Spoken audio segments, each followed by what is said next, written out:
Dube, dilemong tsa hae tsa masome a mararo, o sa aparetswe ke mathata a mangata bophelong ba hae.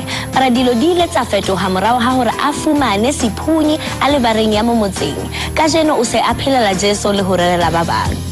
Hy het na homself verwys as die demoonjagter en het hom binnekort bevind tussen die behoeftiges in die grootste blanke plakkerskamp in Suid-Afrika. What does an average bachelor in his 30s have on his mind on an average Sunday morning? Last night's party or just taking a day off? But hold it. This is not an average bachelor, and this morning he's got a lot on his mind. The sermon is prepared, a wedding, a marriage vow renewal, and a guest singer. Plus, the possibility of some unruly onlookers. But how did this guy get to have all this on his mind? Let's rewind about 10 years. To Krugersdorp West, where Jake Subert grew up on the wrong side of the tracks.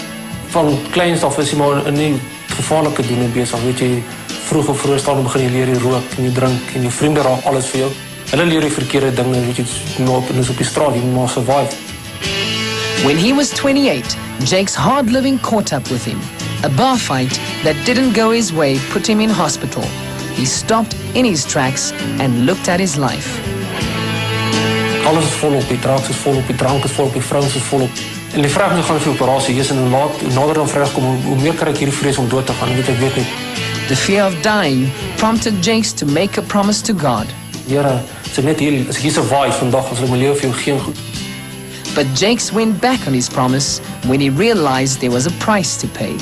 Die oggend toe na die operasie wakker word, weet, toe myself kon nog net weet daar is nie manier wat ek dit nou het, gaan opgee vir u nie. The feeling that he needed God on his side didn't go away. And about 4 months later, Jakes the bar fighter became Jakes the born again. En 'n paar maande later het ek my lewe vir Here gegee. Ek het weggestap van wat ek gehad het. My hare gaan sny, piercings gaan uithaal, opgehou drink, gaan ophou rondhoor en rumoer en van alle dinge weggestap en weet jy, dis nou 6, 7 jaar later en is nog steeds op dieselfde pad en goed. Even though his friends deserted him and his wife took his 2 young sons and left him, Jakes didn't give up and knew he was called to the ministry.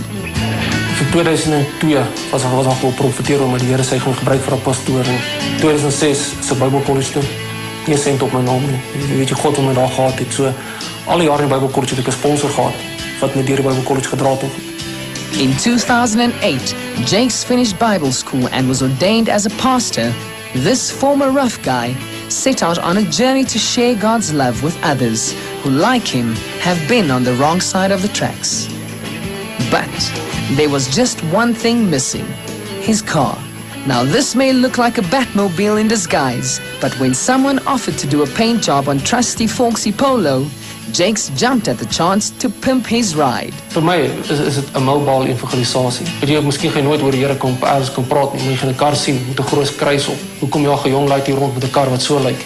But why the Demon Hunter? Ja, dis een van my gunsteling Christelike heavy metal bands, is Demon Hunter. Want as jy vir God werk, nee, is jy Demon Hunter. Dit is jou plig om die duiwel uit te dryf, om die duisternis terug te vat en dit lig te maak. Jakes isn't some sort of Bible-wielding superhero. He's just a guy who's called to minister to people who, like him, have been on the wrong side of the tracks. Ek kan nie ou kom sit en oordeel om te gedrink het. Ek presies dieselfde gedoen. Kom ek oordeel weet jy om te sy vrou rondgeneek want ek het ook gedoen. Weet jy ek sou mens presies sal op dieselfde foute. En al verskil tussen my en hulle, weet jy nie, ek het die Here in my lewe. Early in 2008, Jakes took a friend to visit Coronation Park, a so-called white squatter camp in Krugersdorp.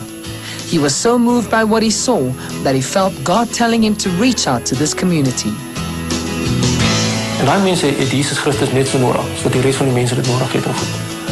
En dit al begin. Armed with nothing but a vision, Jakes got a small group of people together under an old larper.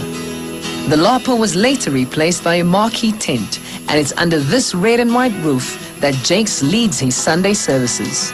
And although it's a small beginning, this work has already touched the lives of people in this small community. Ek was 'n skel en ek was 'n niks werd. En ek het besef my God is groot en hy is sterk. Jy weet. En ek het my lewe vir die Here gegee. Jakes het my gedoop. En in hierdie kerk kan hande opgelê word en kan mense kan tot bekering kom. Ons baie gehad hierso. Maar ek kan vir jou getuienis aflê van baie van hulle. Die kerk bring baie liefde en beskerming in die gemeenskap. Ons het nie om gevra om hiernatoe te kom nie, maar die liefde van God het hom hiernatoe gestuur. Jake Sibat's life has come full circle, and he's back where he started, but without the booze and the violence. Now he's armed with a purpose, and he knows where he's meant to be. So weet jy, ek glo daarin, om naar God anders te besluit, is het my plig om daar te werk. Ek is daarin, weet, om die duisternis uit te skryf, weet jy, en God se wil en sy glorie aan te bring. Mense se lewens het verander en dit is 'n jaar wat God koning is in my plek.